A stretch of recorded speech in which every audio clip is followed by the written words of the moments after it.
Surgical, chemo और radiation तीनों combinations use करे जाते हैं अर्ली स्टेज डिटेक्शन में भी। सो ये एक आगे एपिडेमिक होने वाला है। रेडिएशन की टेक्नोलॉजी कैसी थी और वो इवॉल्व कैसे हुई है? जो ब्रेस्ट कैंसर के पेशेंट्स में बस 60-70 ईयर्स के एज ग्रुप में देखती थी, वो अब श्रिंक होके धीरे धीरे 20 ईयर्स के एज ग्रुप तक आ गया। How much should we trust our oncologist? How much should we trust our doctor? Cancer is a money hungry disease. एक सर्वाइकल कैंसर को बनने में 10 साल लगते हैं।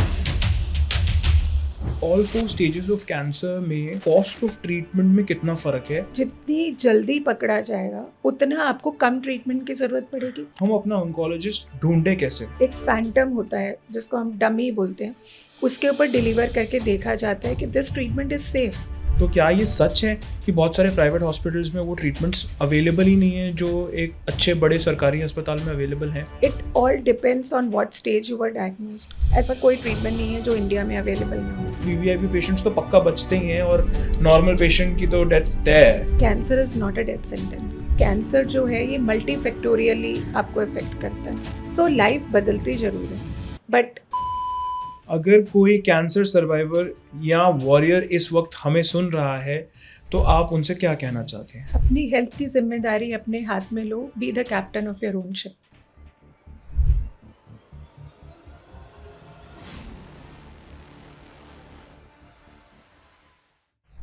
ये डॉक्टर इंदु बंसल के साथ हमारा सेकंड पॉडकास्ट है। फर्स्ट पार्ट में हमने समझा था कि टाइमली स्क्रीनिंग यानी टेस्टिंग की क्या इंपॉर्टेंस है, क्या ऐसे फैक्टर्स हैं जो कैंसर के चांसेस को बढ़ा देते हैं और डिफरेंट टाइप्स ऑफ कैंसर को हम कैसे प्रिवेंट कर सकते हैं। अगर आपने वो पॉडकास्ट नहीं देखा है तो उसका लिंक मैं आपको डिस्क्रिप्शन में शेयर कर देता हूँ, मिल जाएगा। इस पार्ट में हम बात करेंगे different treatments for cancer focusing on radiation therapy, जो कि डॉक्टर इंदु की स्पेशलाइजेशन है। So let's begin. और बहुत सारे पेशेंट्स ये बोलते हैं कि मुझे सरकारी अस्पताल में ही जाना है क्योंकि इस पर्टिकुलर प्रॉब्लम की ट्रीटमेंट वहीं पर है और वहीं मैं ठीक होऊंगा, और या फिर इस कंट्री के बाहर है। तो क्या ये सच है कि बहुत सारे प्राइवेट हॉस्पिटल्स में वो ट्रीटमेंट्स अवेलेबल ही नहीं है जो एक अच्छे बड़े सरकारी अस्पताल में अवेलेबल हैं specifically for cancer? I would not से दिस इज़ ट्रू, बिकॉज आज की डेट में काफ़ी सारे गवर्नमेंट सेटअप्स में बहुत अच्छा काम हो रहा है और बहुत सारे कॉरपोरेट्स में बहुत अच्छा काम हो रहा है। बिकॉज कैंसर की जो आज की डेट में, thankfully I can very proudly से, ऐसा कोई ट्रीटमेंट नहीं है जो इंडिया में अवेलेबल ना हो। सो सारे ट्रीटमेंट्स हमारे पास अवेलेबल हैं। कुछ गवर्नमेंट सेटअप्स में हैं, कुछ प्राइवेट सेटअप्स में हैं। तो because of technology, because of internet, तो हम लोगों के पास सारी नॉलेज है। और कुछ ड्रग्स ऐसी होती हैं जो अभी अवेलेबल नहीं है, बट वो भी प्रोक्योर हो जाती हैं। काफ़ी सारे पेशेंट्स अंडर क्लिनिकल ट्रायल होते हैं, जो नई ड्रग्स डेवलप हो रही हैं उनके क्लिनिकल ट्रायल्स के थ्रू होती हैं। तो आज की डेट में मुझे नहीं लगता कि हिंदुस्तान से बाहर हमें किसी ट्रीटमेंट के लिए जाने की ज़रूरत है। हम तो न्यूज़ में यही पढ़ते हैं कि बहुत सारे वीवीआईपी पेशेंट्स जो हैं वो तो यूएस जाके या इंटरनेशनली जाके अपने आप को क्योर करके वापस आते हैं, और बहुत सारी स्टोरीज़ यहाँ पे पता चलती हैं कि कैसे उन्होंने अपनी लाइफ को चेंज किया। और ज़्यादातर हमने ये भी देखा है कि वो वीआईपी या वीवीआईपी पेशेंट्स की लाइफ आखिरी स्टेज ऑफ कैंसर से भी रिवाइव हो जाती है and they become case studies. तो इसमें कितनी सच्चाई है कि वीवीआईपी पेशेंट्स तो पक्का बचते ही हैं और नॉर्मल पेशेंट की तो डेथ तय है कि अगर वो लास्ट स्टेज ऑफ कैंसर में गया तो? नहीं, इस बात में बिल्कुल भी कोई सच्चाई नहीं है। बिकॉज अगर ऐसा होता तो जो बहुत बड़े बड़े लोग हैं, Steve Jobs, he would have survived, he would be living today. So ऐसा नहीं है, बट मतलब ये डेफिनेटली है कि अगर आपके पास सुविधा होती है या आपके पास पैसा होता है तो आप चले जाते हो बट बाहर। क्या बहुत अच्छे But- प्रोटोकॉल्स हैं बाहर वर्सेस इंडिया? आज की डेट में ऐसा नहीं है, because I went for some training to MD Anderson cancer center, which is considered to be the top most center for cancer treatment. और जो ट्रीटमेंट्स वहाँ पे होते हैं वो हमारे यहाँ पे भी होते हैं। जो एक थोड़ा सा डिफरेंस डेफिनेटली मैं कुछ जगह पे मानूंगी, वो ये है कि बाहर रिसर्च वर्क हमसे थोड़ा ज़्यादा होता है, पब्लिकेशंस उनकी थोड़ी ज़्यादा होती हैं। तो एंड बाहर जो काफ़ी सारे डॉक्टर्स हैं, they are working only on one particular type of cancer. तो उस वजह से कुछ स्टडीज़ या कुछ रिसर्चेस वहाँ पे थोड़ी बेटर हैं। बट जैसा मैंने बोला कि आज की डेट में ऐसा नहीं है कि VIP पेशेंट सर्वाइव कर जाएगा और नॉर्मल पेशेंट नहीं करेगा. बट इसमें ये है कि because cancer is a money hungry disease, it needs a lot of money to take treatment. So आम आदमी के पास हो सकता है उतनी फैसिलिटीज़ ना हो, उतना पैसा ना हो to take the costly treatment which is available. तो कई बार वो लोग लास्ट स्टेज तक, या कई बार मान लीजिए कोई लेबर क्लास का कोई पेशेंट है, उसको उतना न्यूट्रिशनल सपोर्ट नहीं मिलेगा, उनको रिहैबिलिटेशन उतना अच्छा नहीं मिलेगा, या अगर उनको कोई कॉम्प्लिकेशन हो रही है, they will not go to a doctor early, they will go to a doctor when the disease, जब कोई चीज़ कॉम्प्लिकेट हो जाएगी. तो उस वजह से उनके ट्रीटमेंट्स डिले हो जाते हैं. बट नॉट बिकॉज हमारे लिए तो ओपीडी में कोई पेशेंट आया वो पेशेंट है, हम ये नहीं देखते कि वो वीआईपी पेशेंट है या वो पुअर पेशेंट है. मेरे लिए that patient is most important. Background हम पूछते भी नहीं किसी से, आप क्या करते हो. इससे दो सवाल So- और हैं डॉक्टर साहब, sorry to cut you. One is that क्या generic medications that are available through general medical stores for cancer versus big brands, are they as effective? अभी भी इसमें कुछ क्वेश्चंस हैं. और दूसरा, that while these patients are treated in government hospital setups, are the chances of taking care of them not as good as what they will be taken care of in a private setup? देखो ये जहाँ तक generic medicine की अगर हम बात करेंगे तो बहुत सारे जेनरिक मेडिसिन हैं which are as good as the innovators. ठीक है, एक कोई भी जब नया मॉलिक्यूल मार्केट में आता है उसको बनाने में बहुत सालों सालों का रिसर्च लगता है. ठीक है, तो उनके पास पेटेंट होता है. बट अभी बहुत सारे इंडियन ड्रग्स हैं, इंडियन कंपनीज ओन ड्रग्स हैं which are equally effective as the multinational companies. So और कुछ ट्रायल्स भी ऐसे हुए हैं जिसमें generic medicine has been compared with an innovator and they have shown equal results. But अब हर कंपनी अच्छी होगी ये थोड़ा कहना डाउटफुल है. तो हम ये नहीं बोल सकते कि हर जेनरिक मेडिसिन बहुत अच्छी है.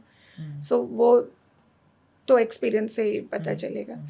जहाँ तक ये बात है कि government setups versus corporate setups, तो गवर्नमेंट सेटअप्स में भी सभी डॉक्टर्स का इंटेंशन यही है पेशेंट को ठीक करना, हमारा इंटेंशन भी वही है पेशेंट को ठीक करना. बट ये होता है कि हर पेशेंट चाहता है उसकी बात सुनी जाए. कई बार वो बेचारा अपनी बात कह नहीं पाता और उसमें डॉक्टर्स की कोई गलती नहीं है, बिकॉज गवर्नमेंट सेटअप्स में इतना उनके ऊपर पेशेंट लोड होता है कि वो इंडिविजुअल अटेंशन पेशेंट को नहीं दे पाते. तो प्राइवेट सेटअप्स में बस थोड़ा सा ये फ़ायदा होता है कि डॉक्टर टू पेशेंट रेशो कम है, तो आप उनकी बात सुन पाते हो, आप थोड़ा और डेप्थ में स्टडी कर पाते हो.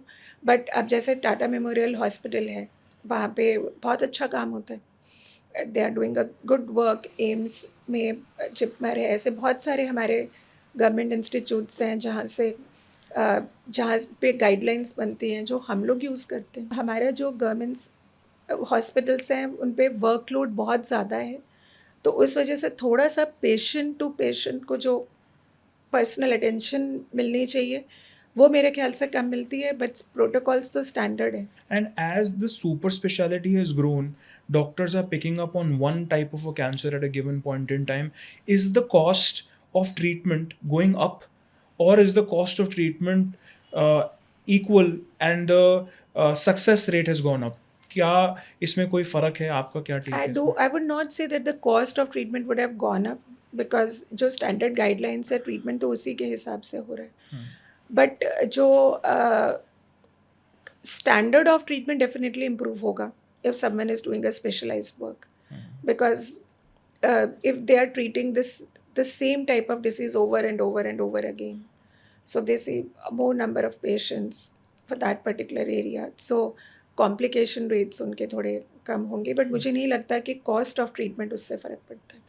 डॉक्टर साहब, क्या आप देखते हैं कि किसी टाइम में एटलीस्ट आपके प्रैक्टिसिंग करियर में कैंसर का 100% क्योर होगा? बहुत सारे पेशेंट्स हैं ऐसे, तो बहुत पेशेंट्स हैं. मतलब जैसे मैंने बोला काफ़ी सारे आजकल लोग स्क्रीनिंग्स के लिए जा रहे हैं, तो हमारे पास प्री कैंसर स्टेज में लाइक ब्रेस्ट कैंसर में DCIS करके एक प्रॉब्लम होती है, उसमें बहुत सारे पेशेंट्स डायग्नोज हो जाते हैं. वोकल कॉर्ड कैंसर्स की हमने बात की थी, मेरे खुद के इतने सारे पेशेंट्स हैं. हेड एंड नेक कैंसर 20 साल पहले 25 साल पहले जिनको मैंने ट्रीट किया हुआ है, so they are living. endometrial cancers. So it all depends on what stage you were diagnosed. So कुछ ट्यूमर्स होते अच्छे हैं, तो अच्छे ट्यूमर्स अगर अच्छी स्टेज में डायग्नोज हो जाते हैं तो वो पेशेंट्स बहुत सारे हमारे ठीक रहते हैं.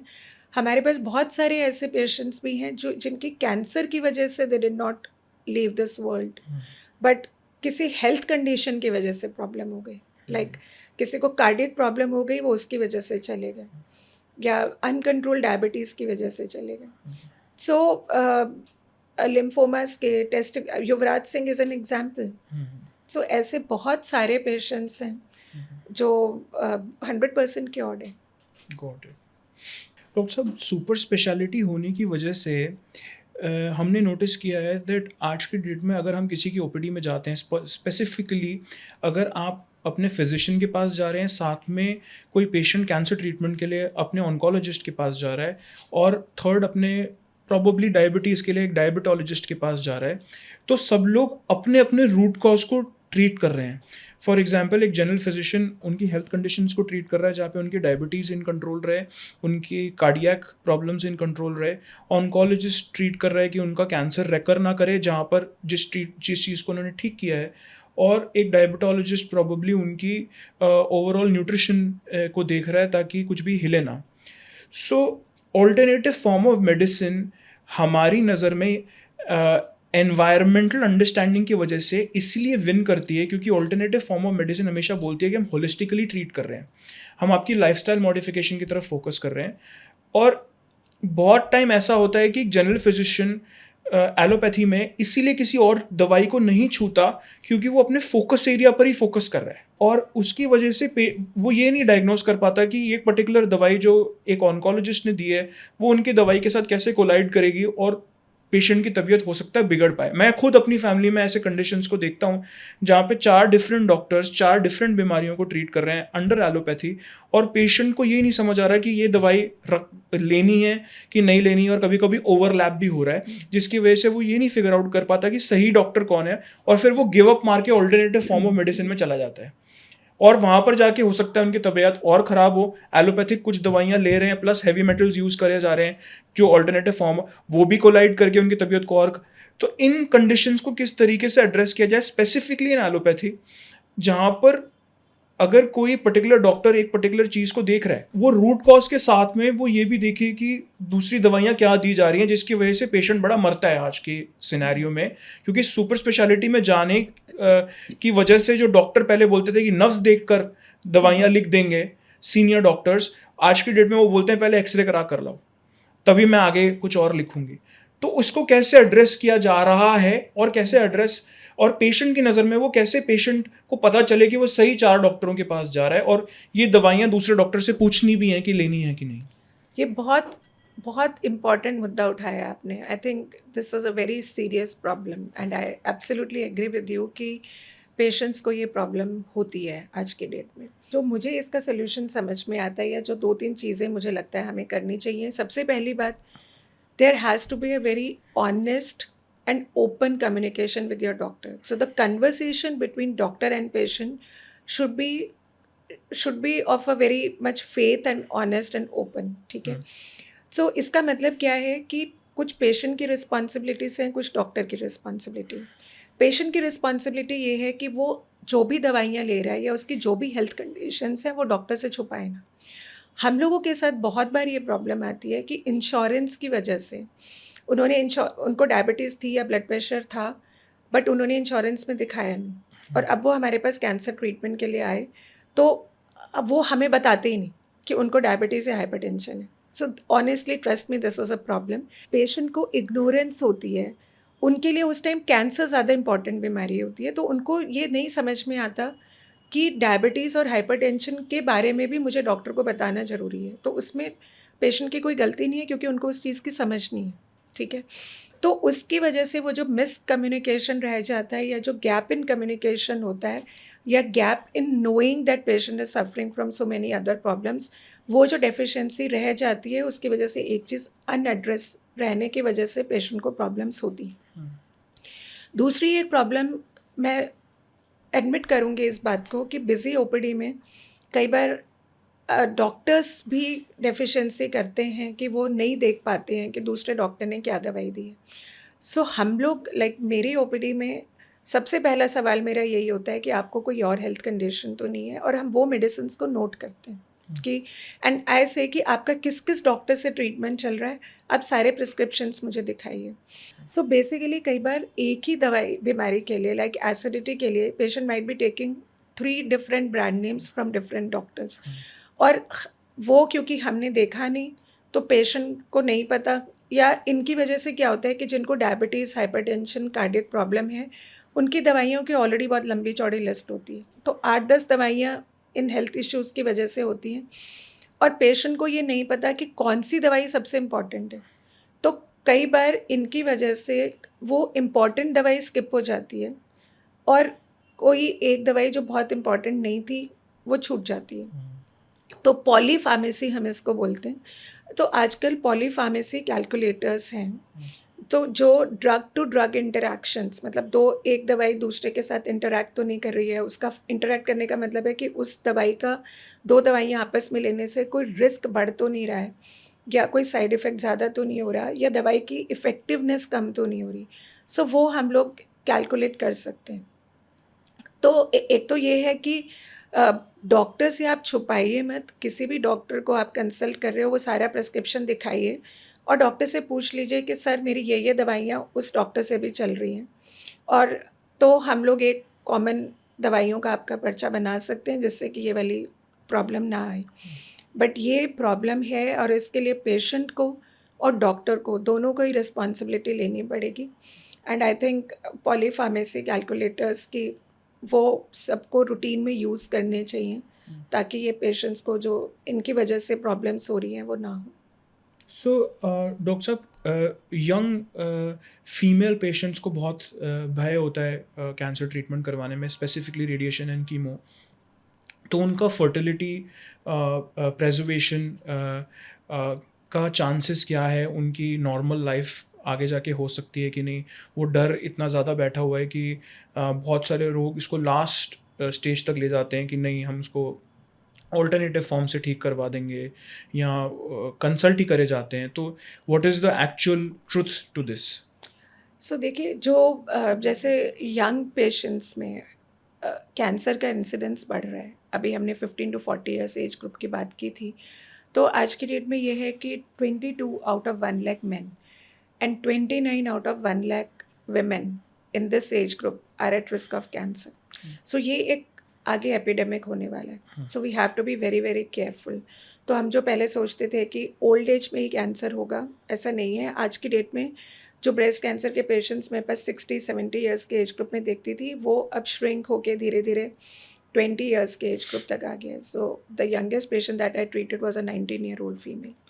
तो इन लोगों में डेफिनेटली बहुत सारे कंसर्न्स होते हैं, बिकॉज करियर इश्यूज़ हैं, फर्टिलिटी इश्यूज़ हैं, जॉब के इश्यूज़ हैं, many of them are starting their families, many of them are starting their careers.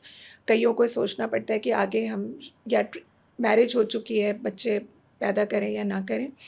तो आज की डेट में ये सब इस पे डिपेंड करता है कि आप कौन से स्टेज पे डायग्नोज हुए हो, ठीक है। सो अगर आप अर्ली स्टेज में डायग्नोज करते हो, तो जैसे ब्रेस्ट कंजर्व हो सकता है, तो पेशेंट की डिग्निटी हम सेव कर पाते हैं, because we are able to save the breast of the patient. So एक तो ये है कि जितना अर्ली डायग्नोज होगा उतने कम ट्रीटमेंट्स होंगे, ऑर्गन प्रिजर्वेशन हो जाएगा, कॉस्ट ऑफ ट्रीटमेंट कम पड़ेगा। और कुछ जो फर्टिलिटी के जो इश्यूज़ होते हैं, फर्टिलिटी का मतलब है कि वो बाद में बच्चे कर पाएंगे या नहीं कर पाएंगे। तो यंग पेशेंट्स जब हमारे पास आते हैं, कोई ब्लड कैंसर के पेशेंट्स आते हैं, तो उनका हम पहले फर्टिलिटी प्रिजर्वेशन कराते हैं। तो लाइक अगर मेल पेशेंट्स हैं, कोई टेस्टिकुलर कैंसर का कोई मेल पेशेंट हमारे पास आया, तो हम उनका स्पर्म प्रिजर्वेशन कराते हैं। फीमेल पेशेंट्स आती हैं तो उनका क्रायो प्रिजर्वेशन ऑफ ओवम होता है। तो उसकी वजह से वो कैंसर ट्रीटमेंट के बाद भी दे कैन हैव चिल्ड्रन, ठीक है। तो ऐसा नहीं है कि आपको कैंसर हो गया तो आप आगे एक अपनी प्यारी सी ज़िंदगी अपनी फैमिली लव्ड वंस के साथ नहीं जी पाओगे, ऐसा नहीं होता। So we always discuss this issue, and fertility preservation is always discussed with every young patient. तो जब आप कीमो की दवाइयाँ चूज़ करते हो, वो उसके हिसाब से करते हो कि पेशेंट कैन हैव चिल्ड्रन। या हम लोग जब रेडिएशन देते हैं, तो रेडिएशन जब हम करते हैं तो हम उनका फर्टिलिटी प्रिजर्वेशन के हिसाब से हम उनका ऑर्गन्स को प्रिजर्व करते हैं। तो बहुत सारे हमारे ऐसे पेशेंट्स हैं, लिम्फोमा के पेशेंट्स, ब्लड कैंसर के पेशेंट्स, टेस्टिकुलर कैंसर्स के patients, they are able to have to bear children. But ये सवाल, एक चीज़ जो इसमें इम्पॉर्टेंट है वो ये है कि अगर हम पेशेंट की लाइफ को खतरा है और 100% क्योर होने का मतलब चांसेस हैं कि डिसीज़ वापस बहुत जल्दी आ जाएगी या स्टेज 4 डिसीज़ है, तो ये वाले इश्यूज़ आपको हमेशा डॉक्टर से कंसल्ट करना चाहिए कि व्हाट इज़ मोर इम्पॉर्टेंट। कई बार क्या होता है कि फर्टिलिटी प्रिजर्वेशन के चक्कर में ट्रीटमेंट्स बहुत डिले हो जाते हैं, ठीक है।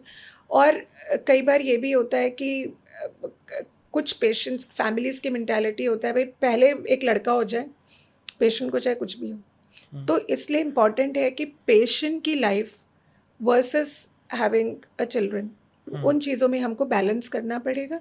बट हमारी कोशिश होती है कि हर पेशेंट का हम लोग फर्टिलिटी प्रिजर्व कर पाए। एक और चीज़ हमने कई बार देखी है कि ड्यूरिंग प्रेगनेंसी कुछ पेशेंट्स को ब्रेस्ट लंप होते हैं, तो कुछ ट्यूमर्स प्रेगनेंसी के दौरान भी होते हैं, तो उस टाइम पे काफ़ी कैंसर्स इग्नोर्ड हो जाते हैं। सो अगर आप प्रेग्नेंट हैं और कोई ब्रेस्ट लंप है तो प्लीज़ डॉक्टर से कंसल्ट करिए। तो कई बार कौन से ट्राइमेस्टर में पेशेंट है उसके हिसाब से उनके ट्रीटमेंट्स चूज़ किए जाते हैं। डॉक्टर साहब, ऑल 4 स्टेजेस ऑफ कैंसर में कॉस्ट ऑफ ट्रीटमेंट में कितना फ़र्क है, और क्या ये स्पेसिफिकली हॉस्पिटल सेटअप के हिसाब से भी चेंज हो जाती हैं, कि अगर एक बड़ा हॉस्पिटल सेटअप होगा तो उसकी कॉस्ट ऑफ ट्रीटमेंट चेंज हो जाएगी सेम टेक्नोलॉजी स्टैक के लिए? सो एक हम लोग हमेशा बात करते हैं कैंसर स्क्रीनिंग की। कैंसर स्क्रीनिंग का मतलब है कि आप बीमारी को तब डिटेक्ट करो जब आपके कोई सिम्टम्स ही नहीं, और ये बहुत सारे कैंसर स्क्रीनिंग टेस्ट अवेलेबल है। सो कैंसर स्क्रीनिंग का मतलब है हमने आज अगर टेस्ट कराया तो जो कोई एक कैंसर आज सडनली नहीं बनता। एक सर्वाइकल कैंसर को बनने में 10 साल लगते हैं। तो अगर एक फीमेल पैप्समियर रेगुलरली करा रही है, जो कि 20 साल मतलब जब भी आप सेक्सुअली एक्टिव होते हो उसके 3 साल बाद शुरू हो जाना चाहिए, तो हम प्री कैंसर स्टेज में कैंसर को पकड़ सकते हैं। तो लोगों को 4 स्टेजेस तो पता होती हैं। Stage 1 is the initial stage, stage 4 is the last stage, but एक स्टेज 0 भी होती है जिसको हम प्री कैंसरस बोलते हैं। तो अगर आप प्री कैंसरस स्टेज में कैंसर को पकड़ोगे तो एक तो 100% क्योर हो जाओगे। दूसरी बात, अगर स्टेज 1 में पकड़ा गया तो आपने पूछा कि कॉस्ट कैसे डिफरेंट होती है, तो जितनी जल्दी पकड़ा जाएगा उतना आपको कम ट्रीटमेंट की ज़रूरत पड़ेगी। So you might be cured only with surgery, only with radiation, only with chemotherapy, और आपका क्योर होने का चांस बेटर हो जाएगा और डिसीज़ के रिकरेंस होने के चांसेस कम होंगे, तो ऑफकोर्स कॉस्ट ऑफ ट्रीटमेंट कम होगा।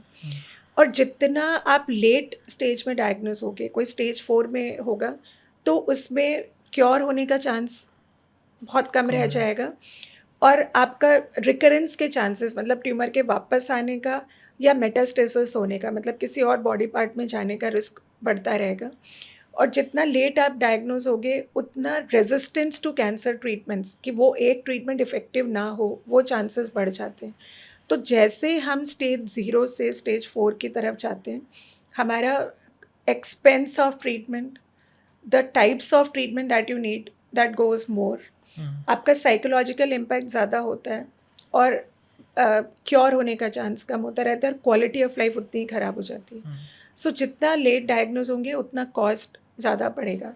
सो बहुत सारे लोग सिर्फ इस तरह से टेस्ट के लिए नहीं जाते कि अगर निकल गया तो। सो ये सबसे बड़ा रोड ब्लॉक है हमारे माइंड में। बीमारी तो निकलेगी, और किसी को भी हो सकती है, किसी को भी हो सकती है, तो लेकिन अगर आपने उसको टाइम से पहले पकड़ लिया तो आप 100% क्योर हो जाओगे। आपको जो ट्रीटमेंट्स लेने पड़ेंगे वो कम लेने पड़ेंगे, और length of life will be as good as a normal individual. पर हर हॉस्पिटल सेटअप में एक ही पर्टिकुलर की ट्रीटमेंट जो है उसकी कॉस्टिंग वेरी कर सकती है? हाँ, वो होता है, फ़र्क होता है। लाइक अब जैसे गवर्नमेंट सेटअप्स हैं, तो गवर्नमेंट सेटअप्स में पेशेंट लोड बहुत ज़्यादा होता है। तो जितनी भी हमारे जो इक्विपमेंट्स हैं, लाइक रेडिएशन की मशीन्स हैं, वो बहुत कॉस्टली मशीन्स हैं, वो कई करोड़ की मशीन्स हैं. आपका लैंड का भी कॉस्ट होता है. अगर कोई प्राइवेट सेटअप है, कॉर्पोरेट सेटअप है, तो they have invested a lot of money in the land, in buying that equipment. तो उस इक्विपमेंट का भी कॉस्ट नहीं निकलता है कई बार. और क्योंकि आपके तो उसकी वजह से कई बार टेक्नोलॉजी, जितना एडवांस टेक्नोलॉजी होगा उतना कॉस्ट ऑफ ट्रीटमेंट बढ़ जाएगा. बट गवर्नमेंट सेटअप्स में पेशेंट लोड ज़्यादा होता है, गवर्नमेंट की एड ज़्यादा होती है, तो वहाँ पे कई बार सेम ट्रीटमेंट का कॉस्ट कम हो सकता है. सो डॉक्टर साहब, कैंसर ट्रीटमेंट के बाद पेशेंट की लाइफ कैसे बदल जाती है, और क्या ट्रीटमेंट के बाद उनको बहुत सारे प्रिकॉशंस लेने होते हैं कि वो अपनी नॉर्मल लाइफ लीड कर सकते हैं? सो पहली बात तो यही है कि cancer is not a death sentence. ठीक है, जो हमारे दिमाग में रहता है. सो कैंसर के बाद बहुत सारे पेशेंट्स बिल्कुल ठीक हो जाते हैं. बिल्कुल ठीक है मतलब बिल्कुल ठीक हो जाते हैं. सो लाइफ बदलती ज़रूर है, but it's a different kind of life, that's it. So मतलब हो सकता है कि जैसे किसी का कोई बॉडी पार्ट रिमूव हो गया हो, या किसी का कोई, मान लीजिए किसी का टंग कैंसर हुआ है तो जीभ रिमूव कर दी गई है, या ब्रेस्ट कैंसर के लिए सर्जरी हुई है तो ब्रेस्ट पार्शियल रिमूव या कंप्लीट रिमूव हो गई है. तो कुछ चेंजेस लाइफ में ज़रूर आते हैं, लेकिन उन सबको हैंडल करने के लिए और या उनको कोप अप करने के लिए हमारे पास बहुत सारे मैकेनिज़म्स होते हैं. सो कैंसर उतना ही आपको परेशान कर सकता है जितना आप उसको परेशान करने दोगे.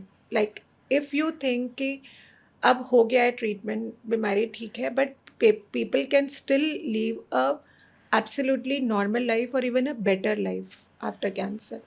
बिकॉज मैंने बहुत सारे पेशेंट्स में ये देखा है कि जब उनको अपनी लाइफ का मतलब समझ में आने लगता है कि कौन पीपल उनकी लाइफ में एक्चुअली में मायने रखते हैं, हु आर इम्पॉर्टेंट, और they create a bucket list कि मुझे ये चीज़ें पूरी करनी है because I have a limited life span, जो लोग सोचते हैं. तो I have seen many people become very productive also. So ये सब आपका माइंडसेट है जो डिटर्मिन करेगा कि आपकी लाइफ कैंसर के बाद कैसी होगी. कुछ मायने में लाइफ चेंज हो जाती है, जैसे मैंने बोला कि अगर किसी का कोई बॉडी पार्ट रिमूव हो गया या कुछ. सो अगर जितना जल्दी स्टेज में डायग्नोज होगा उतनी ही नॉर्मल लाइफ होगी. बट अगर बहुत एडवांस डिसीज़ है तो कैंसर डायग्नोसिस के बाद आपके बहुत फ्रीक्वेंट हॉस्पिटल विजिट्स होंगे. You might have to take a lot of from work hours. आपके केयर गिवर्स को भी छुट्टी लेनी पड़ेगी. तो लाइफ चेंज होती है, और हमें काफ़ी सारे, आप सिर्फ पेशेंट को ही नहीं, उसकी फैमिली को या इमीडिएट केयर गिवर्स को काफ़ी सारे लाइफ के अंदर अपना लाइफस्टाइल चेंज करना पड़ता है या मॉडिफिकेशंस करनी पड़ती हैं. बट ऐसा नहीं है कि वो लाइफ वर्थ लिविंग नहीं होती. सो बहुत सारे हमारे कैंसर के पेशेंट्स हैं, बच्चे हैं जिनका बचपन में डिसीज़ डायग्नोज हुई, they complete their universities, they get married, they have a normal life. इसी तरह बहुत सारे पेशेंट्स हैं जो साथ साथ काम करते हैं. वो हॉस्पिटल में रेडिएशन का ट्रीटमेंट लेते हैं, उसके बाद ऑफिस जाते हैं या कीमो लेते हैं. 3 हफ्ते के बीच में कीमोथेरेपी की साइकिल आती है तो कीमो लेके दे गो बैक टू वर्क. सो ये इंडिविजुअल के ऊपर भी डिपेंड करता है कि उनका अपना कोपिंग मैकेनिज़्म क्या है, उनका साइकोलॉजिकल स्ट्रेस लेवल क्या है, और उनका आसपास का सपोर्ट सिस्टम कैसा है. So if they have a good family support, these patients, they go back to a normal life faster versus people who don't have a good family support or who don't have a very good financial support. But I have a patient who used to come to me from Dubai for treatment. She had brain tumor, but she does mountaineering. I had a 90-year-old patient who wrote a poetry book at 90 years of age, dedicated it to me.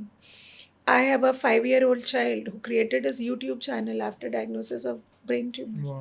So ये आपके ऊपर है कि आप अपनी adversity को आप अपनी स्ट्रेंथ बनाते हो या उस एडवर्स सिचुएशन से आप गिव अप कर देते हो.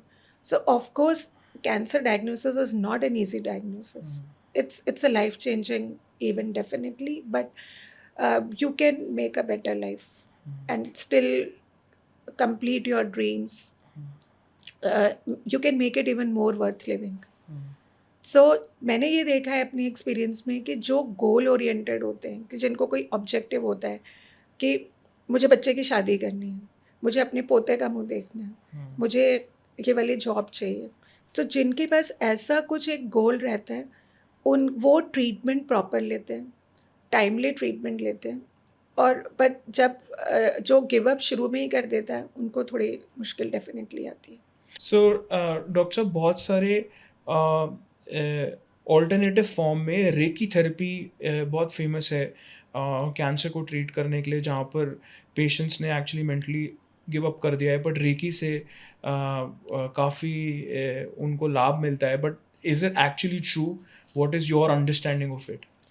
So it's a interesting question, but actually कहीं पे मुझे कोई ऐसा एविडेंस, अगर हम बोलें कि कोई साइंटिफिक स्टडी है जो ये कहती हो कि रेकी सिर्फ लेने से पेशेंट का कैंसर ठीक हो गया, तो वो तो नहीं है। ऐसा तो डेफिनेटली कहीं पे कोई एविडेंस नहीं है।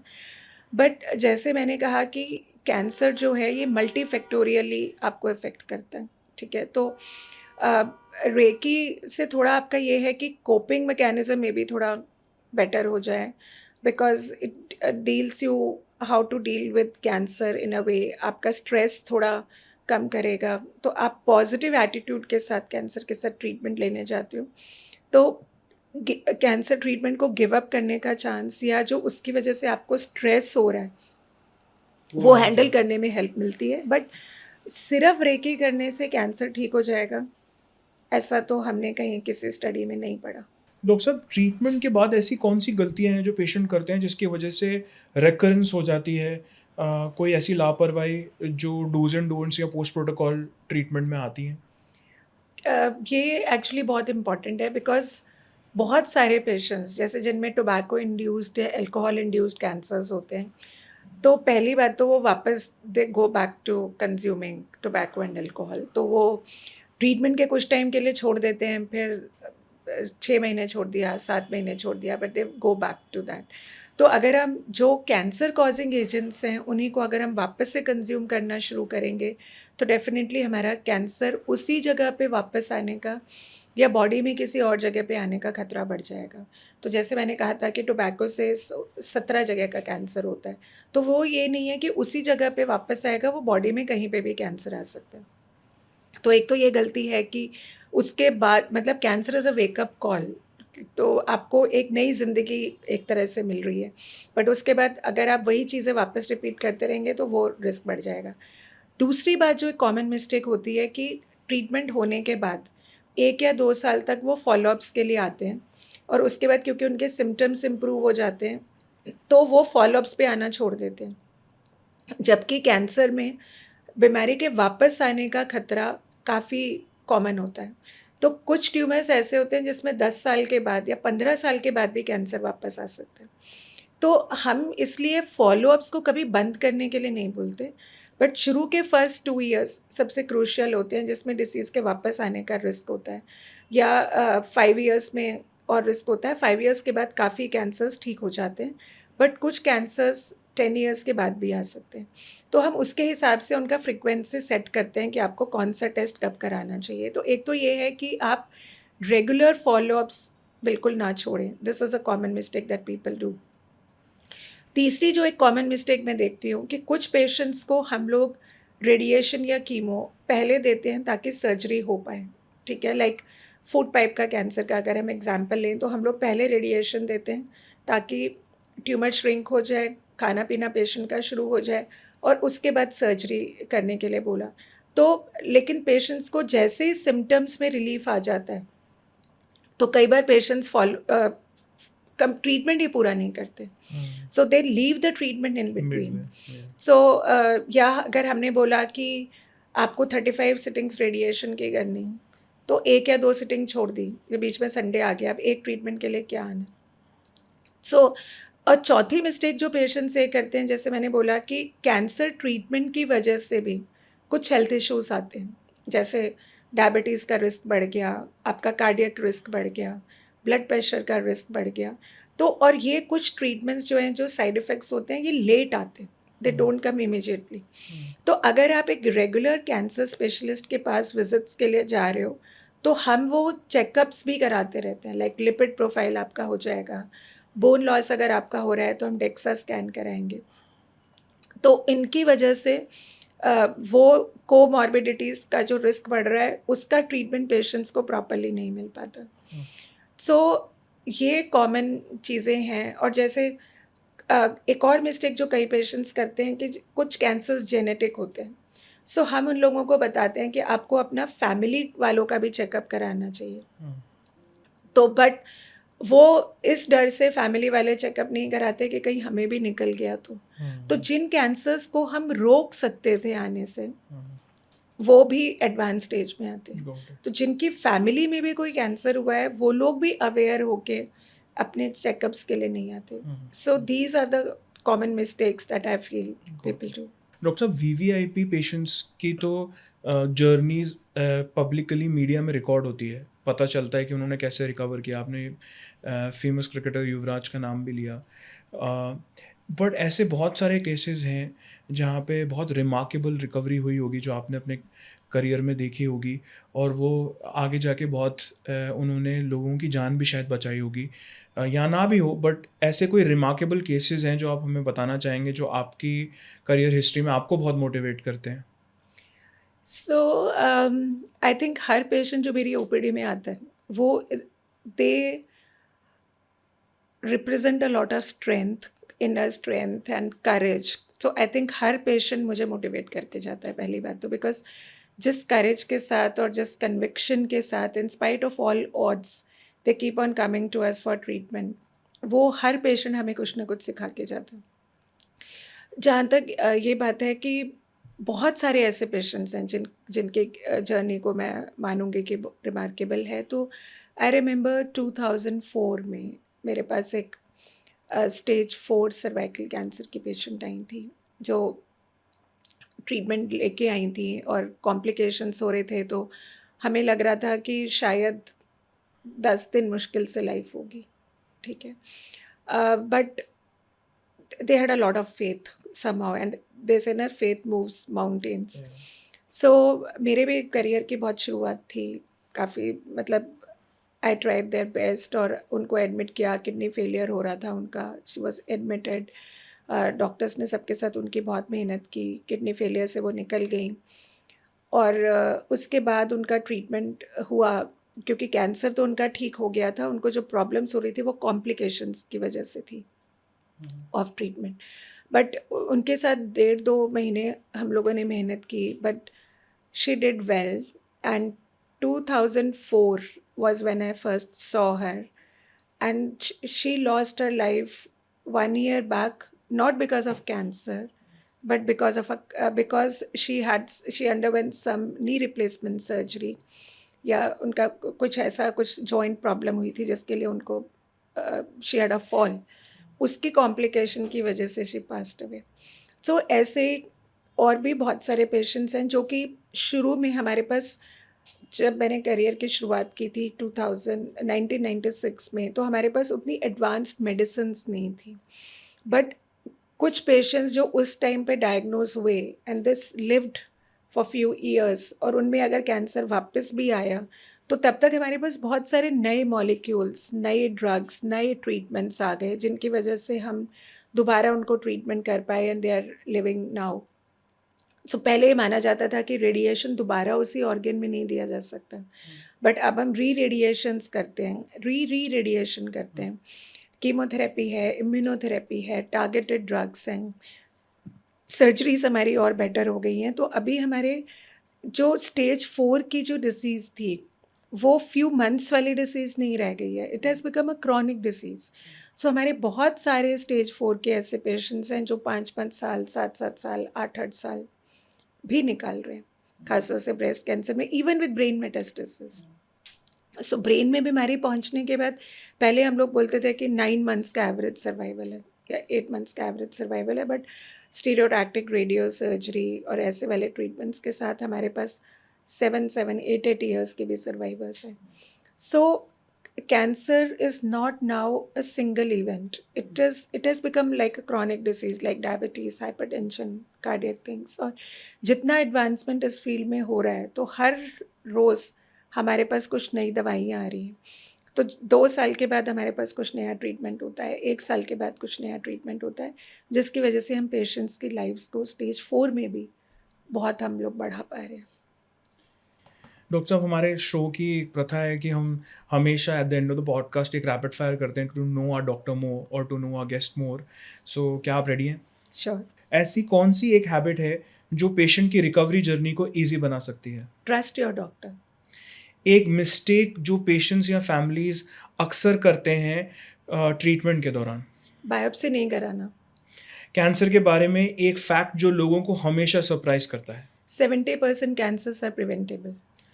आपने सबसे डिफिकल्ट डिसीजन कब लिया है मेडिकल करियर में? जब मैंने चूज़ किया कि मुझे रेडिएशन ऑन्कोलॉजी लेनी है, and I think that has been the best decision of my life.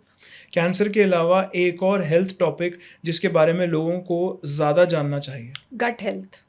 एक बुक, मूवी या कोट जिससे आपको अपने करियर में बहुत इंस्पिरेशन मिलती है? सपने ऐसे देखो कि आसमान भी छोटा पड़ जाए। अगर कोई कैंसर सर्वाइवर या वॉरियर इस वक्त हमें सुन रहा है तो आप उनसे क्या कहना चाहते हैं? अपनी हेल्थ की जिम्मेदारी अपने हाथ में लो। Be the captain of your own ship. Thank you doctor, we good. Doctor साहब, थैंक यू वेरी मच कि आपने हमारे इन सवालों का जवाब दिया और आई होप इस पॉडकास्ट के माध्यम से बहुत सारे ऐसे पेशेंट्स हैं जो डरे हुए हैं कैंसर से या उनको सही इन्फॉर्मेशन नहीं है, उनको ये इन्फॉर्मेशन मिले और वो सही डॉक्टर पास, क्वालिफाइड डॉक्टर के पास टाइमली पहुँचें। आपके इस टाइम के लिए हम बहुत ज़्यादा शुक्रगुज़ार हैं और हम कोशिश करेंगे कि ये जल्द से जल्द एडिट हो और बहुत सारे लोग इस वीडियो को देखें और समझें कि कैंसर को किस तरीके से डिटेक्ट किया जा सकता है टाइमली और किस तरीके से इसका ट्रीटमेंट होगा। I am really really grateful and honoured that आप हमारे पॉडकास्ट पर आए। Thank you so much for having me here, because cancer की अगर बात है तो दिल से तो करनी ही पड़ेगी। सो दिल से दिल की बात जब होती है तो हमेशा सॉल्यूशंस निकलते हैं। और मुझे लगता है कि अगर हमारे इस कन्वर्सेशन से जो आपने इतने बहुत अच्छे क्वेश्चंस आप लाए सामने, उनसे अगर हम एक भी पेशेंट को मोटिवेट कर पाएँ to go for screening checkups, to quit unhealthy habits, to go for treatments, or to tick off things up from their bucket list after their diagnosis. So I think हमारे लिए ये this will make a difference in the lives of so many people. So I really feel honored to be a part of this conversation, and I hope this conversation reaches to many people and they don't restrict it just to themselves, but they share it with others also so that it can make a difference in the lives of others also. Thank you so much. So I hope इन दोनों episode से आपको cancer related हर query के बारे में पता चला होगा। कैसे इसकी अर्ली स्क्रीनिंग होनी चाहिए, कैसे इसका डिटेक्शन होना चाहिए टाइमली, कैसे हमें अपने प्रिकॉशंस लेने हैं, कैसे हमें सिर्फ जेनेटिक फैक्टर्स पर फोकस नहीं करना है। अगर आपको ये पॉडकास्ट अच्छा लगा हो तो प्लीज़ इसमें कमेंट करके ज़रूर बताइएगा। कोई क्वेश्चंस हों तो भी कमेंट करके पूछिएगा। पॉडकास्ट अच्छा लगा तो लाइक करिएगा। सही लोगों के साथ, अपने फ्रेंड्स और फैमिली के साथ इस इन्फॉर्मेशन को पहुंचाने के लिए इसको शेयर करना मत भूलिएगा। अगर आप चैनल पर नए हैं तो प्लीज़ चैनल को सब्सक्राइब कर लीजिए और बेल आइकन पर भी प्रेस कर लीजिए ताकि टाइम एंड अगेन आपको इमीडिएट बेसिस पर नोटिफिकेशन मिलती रहे। मैं फिर नए इंटरेस्टिंग टॉपिक्स के साथ, नए गेस्ट के साथ आऊँगा।